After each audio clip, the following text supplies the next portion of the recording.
दिल्ली विधानसभा चुनाव में सीधी टक्कर आम आदमी पार्टी और बीजेपी के बीच है। हालांकि कांग्रेस इस लड़ाई में अपनी मौजूदगी दर्ज कराने की कोशिश कर रही है। चुनाव प्रचार के दौरान सभी पार्टियों के दिग्गजों ने जमकर प्रचार किया। दिल्ली में मुफ्त के वादों की होड़ लगी रही, लेकिन अब जनता की बारी है कि वो किसकी तरफ अपना ध्यान रखेगी। दिल्ली में वोटिंग के लिए 13,766 पोलिंग बूथ बनाए गए हैं। करीब 1.5 करोड़ वोटर्स अपने मताधिकार का इस्तेमाल करेंगे, जो अलग अलग पार्टियों के 699 कैंडिडेट्स की किस्मत का फैसला करेंगे। लेकिन दिल्ली में कल वोटिंग हो उससे पहले बड़ा बवाल हो गया।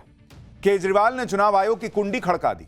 चुनाव आयोग से मुलाकात के बाद अरविंद केजरीवाल ने कह दिया कि बीजेपी और दिल्ली पुलिस जगह जगह गुंडागर्दी कर रहे हैं। चुनाव आयोग ने इस पर सख्त एक्शन लेने की बात कही है। बीजेपी और दिल्ली पुलिस की गुंडागर्दी के डर से लोग कल वोट डालने से घबराए नहीं। इस पर भी चुनाव आयोग ने कहा कि वो सुनिश्चित करेंगे कि लोग वोट डालने जरूर जाएं। इसकी आशंका है कि बीजेपी पैसे देकर लोगों की उंगली पर काली स्याही लगाएगी, तो चुनाव आयोग ने इस पर भी एक्शन लेने का आश्वासन दिया है। सुनिए चुनाव आयोग से मिलने के बाद अरविंद केजरीवाल ने क्या कहा। फिर आपको वोटिंग से पहले केजरीवाल और बीजेपी के बीच छिड़ी भयंकर लड़ाई की कुछ तस्वीरें भी दिखाऊंगा।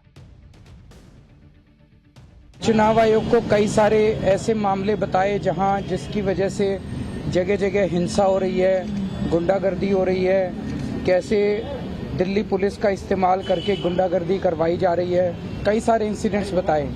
चुनाव आयोग ने आश्वासन दिया है कि सख्त कार्रवाई की जाएगी और चुनाव को निष्पक्ष कराने के लिए वो सभी कदम उठाएंगे। केजरीवाल के आरोपों पर बीजेपी ने भी पलटवार किया।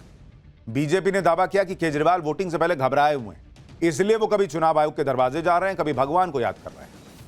आज दिन में अरविंद केजरीवाल हनुमान मंदिर गए थे। उन्होंने अपनी पत्नी सुनीता केजरीवाल के साथ हनुमान मंदिर में पूजा की। बीजेपी कह रही है घबराहट की निशानी है। बीजेपी इस बात को भी उठा रही है कि केजरीवाल के साथ साथ उनकी टीम के सारे लोग घबराए हुए हैं, इसलिए वोटिंग से पहले बवाल मचाया हुआ है। सबसे ज्यादा बवाल कालकाजी में मचा, जहां सीएम आतिशी की टक्कर बीजेपी के रमेश बिदूड़ी से। आज सुबह सुबह सीएम आतिशी ने आरोप लगा दिया कि चुनाव आयोग और दिल्ली पुलिस की मिलीभगत से बीजेपपी उनके चुनावी क्षेत्र में गुंडागर्दी कर रही है। इसके लिए आतिशी ने एक के बाद एक कई वीडियो सोशल मीडिया पर पोस्ट कर दी।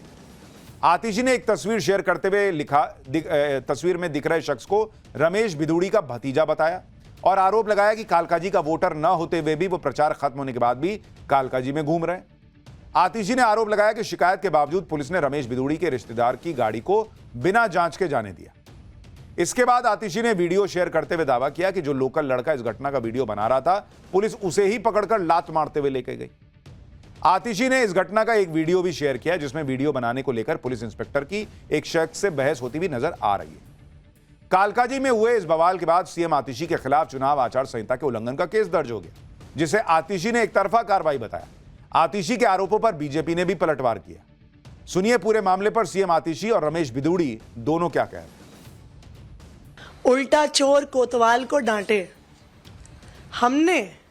मैंने इलेक्शन कमीशन को बुलाया, पुलिस को बुलाया और इलेक्शन कमीशन ने इस पूरे प्रकरण में रमेश बिदूड़ी जी की टीम पे कोई एक्शन नहीं लिया, बल्कि मेरे ऊपर एफआईआर किया। देखो, आतिशी जी को कानून का, संविधान का सम्मान करना चाहिए। वो संवैधानिक पद पर बैठे हुए मुख्यमंत्री हैं और ये छिछोरी हरकतें, झूठी अफवाह फैलाना, बातें बढ़ाना, रमेश बिदूड़ी का परिवार यहाँ पर घूम रहे। दुनिया में कौन ऐसा पॉलिटिकल लीडर है कि जब कहीं चुनाव लड़ता है तो उसकी फैमिली मदद नहीं करती है। बवाल सिर्फ कालकाजी में ही नहीं हुआ। आम आदमी पार्टी ने बवाना विधानसभा सीट का भी एक वीडियो सोशल मीडिया पर शेयर किया। इस वीडियो के जरिए आम आदमी पार्टी ने आरोप लगाया कि बवाना में मुस्लिम वोटर्स को पुलिस सिक्योरिटी में अजमेर शरीफ भेजा जा रहा था, ताकि लोगों को वोटिंग करने से रोका जा सके। आम आदमी पार्टी ने इसके लिए 20 बसेस के इंतजाम किए जाने का भी आरोप लगा दिया। आम आदमी पार्टी का दावा था कि बवाना से उनके कैंडिडेट जय भगवान उपकार के विरोध के बाद बसों को वापस भेजा गया। आम आदमी पार्टी ने कालकाजी में गुंडागर्दी, बवाना में मुस्लिम वोटर्स को अजमेर शरीफ भेजने के आरोप लगाए। तो राजेंद्र नगर विधानसभा सीट में बीजेपी कैंडिडेट पर चुनाव प्रचार खत्म होने के बाद सलवार सूट बांटने का आरोप लगा दिया।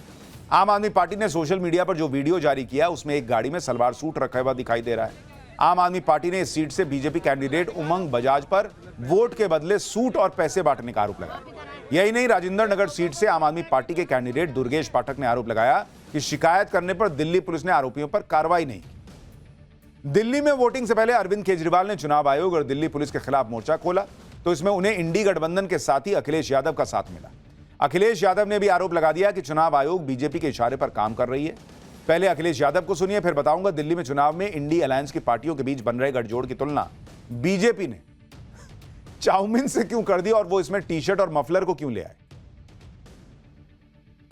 हमें उम्मीद है भारतीय जनता पार्टी जितना अन्याय करेगा, जितना अन्याय होगा उतना ही आप और मजबूत होगी। आपके साथ जनता है। अरविंद केजरीवाल कह रहे हैं कि ईसी जो है वो बीजेपी के साथ गठबंधन। ये कोई नई बात नहीं है। Election commission Bharatiya Janata party के सारे पे ही काम करता है। जो अरविंद केजरीवाल जी कह रहे हैं, आरोप लगा रहे हैं, वो सच है। Bharatiya Janata party election commission से मिलकर के अन्याय करती है। अखिलेश यादव से कोई पूछे कि बीजेपी और चुनाव आयोग मिलकर अगर अन्याय करते हैं तो इसी दिल्ली में अरविंद केजरीवाल की पार्टी को 70 में से 67, 70 में से 62 सीटें कैसे आती हैं। दिल्ली चुनाव को लेकर लोकसभा में बीजेपी सांसद संबित पात्रा ने राहुल गांधी और अरविंद केजरीवाल पर अनोखे अंदाज में आज हमला बोला। संबित पात्रा ने कहा कि दिल्ली में इंडी अलायंस में शामिल टी शर्ट और मफलर के बीच लड़ाई चल रही है। दिल्ली चुनाव के बहाने संबित पात्रा ने इंडी अलायंस को भी निशाने पर लिया और कहा कि ऐसा उलझा हुआ गठबंधन है जो चाउमीन और नूडल्स को भी मात दे दे। सुनिए संबित पात्रा को।